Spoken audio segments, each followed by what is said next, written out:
two children. For my baby. Rub my seasoning. My name is Brad, and I'm a conservative Republican.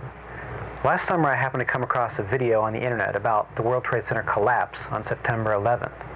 As a kind of demolition hobbyist, I downloaded it and watched it. The title was Painful Deceptions by a guy called Eric Hufschmidt. The video made me angry. I was determined to prove the maker of this video wrong. I purchased DVDs about 9/11 from CBS and PBS Nova, including one made by the Naudet brothers. These were considered the official videos. And after watching them carefully and researching thousands of websites and archives on the internet, literally not sleeping for an entire week, I realized that the official story, not Eric Hufschmidt's Painful Deceptions, was unprovable, unsubstantiated, absolutely wrong. What you're about to see is information you should already know. Our news reporters, government, and media should have made all this material available to every one of us. Ask yourself why you've never seen it on TV.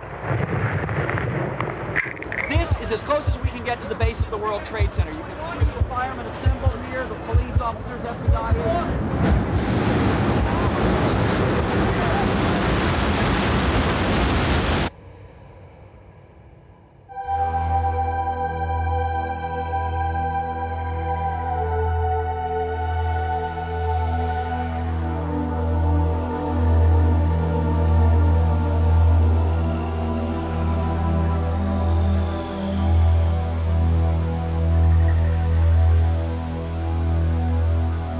On September 11th, we learned that 4 passenger planes were hijacked and taken radically off course. Within an hour, 2 of the planes had flown into the enormous steel towers of the World Trade Center, creating fires and eventually toppling them.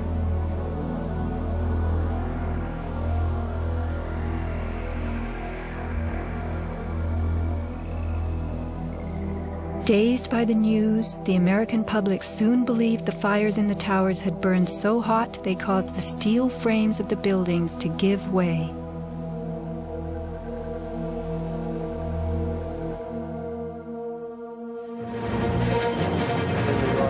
A myth developed, fed by official sources through the media to a bewildered audience.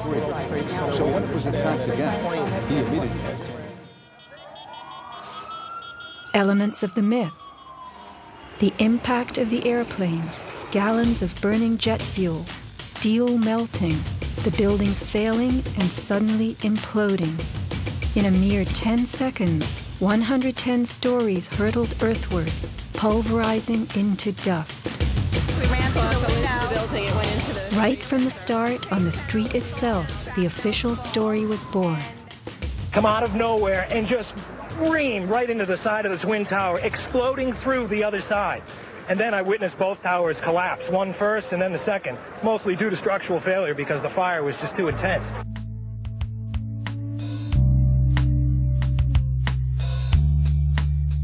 The myth bled into the FEMA report and was echoed by the experts. It was the combination of the impact load doing great damage to the building, followed by the fire, that caused collapse.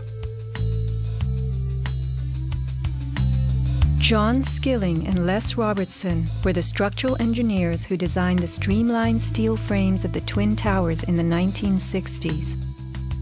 Because a wayward Army bomber flew into the Empire State Building in 1945, the towers were built with skyscraper crashes in mind. The airplane we were envisioning was the largest airplane of its time, flying slowly and low, lost in the fog. We designed the buildings to take the impact of the Boeing 707 hitting the building at any location. But the aircraft that hit the towers was a Boeing 767, heavier than a 707, fueled for a transcontinental flight and traveling fast. 707s and 767s are comparable. The maximum takeoff weight of a fully loaded 707 is almost 334,000 pounds, As airplanes only carry the fuel load they need, the smaller Model 767s that struck the towers were not, in actuality, maximally fueled or close to their maximum takeoff weight. As for the heat of the fires, listen to the radio communications of these New York City firemen. We got tanks, isolated pockets of fire. We should be able to knock it down with 2 lines. Where you know that? 78th floor. We got tanks, isolated pockets of fire. Isolated pockets of fire. 2 water lines to knock them down. FEMA's executive summary relays that much of the fuel in the planes, jet-grade kerosene, was consumed by the initial fireballs and the following few minutes of fire. It then tells us that the burning jet fuel spread between floors and ignited the building's contents, causing more fire and generating heat. This was somehow enough to bring down the tower's 47-column steel core, 236 exterior columns, and thousands of steel trusses all at the same time. Watch the tower smoking in the aftermath of the plane strikes. If you have ever tried to light a wood fire, you will know that smoking logs tell you the fire is not burning successfully.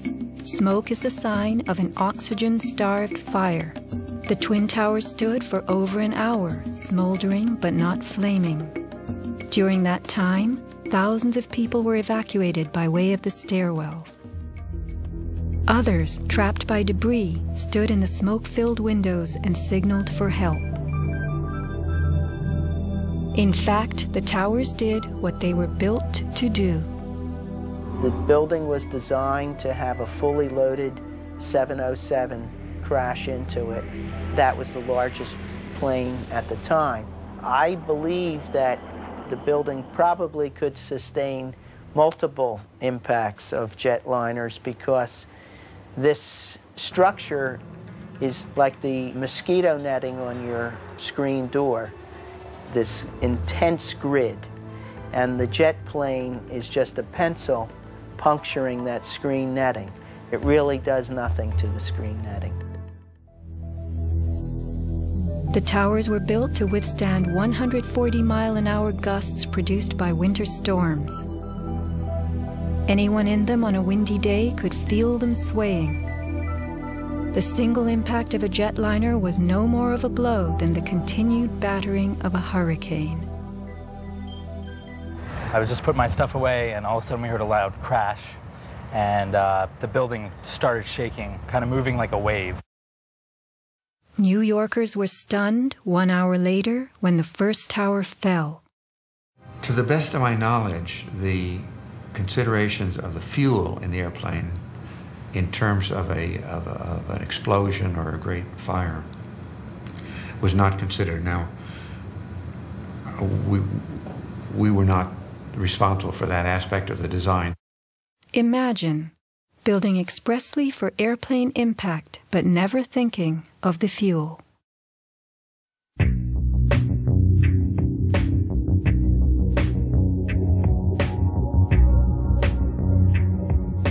Never before in the history of the world has a steel building collapsed due to fire. I have not seen, until recently, a protected steel structure that has collapsed in a fire. True infernos have raged hot and long in steel-framed buildings, but not one of the buildings ever came down. In 1975, the World Trade Center's North Tower suffered a nighttime fire that flamed for 3 hours, spreading vertically from floor to floor. It burned twice as long as the fires of 9/11 without even a hint of a building collapse.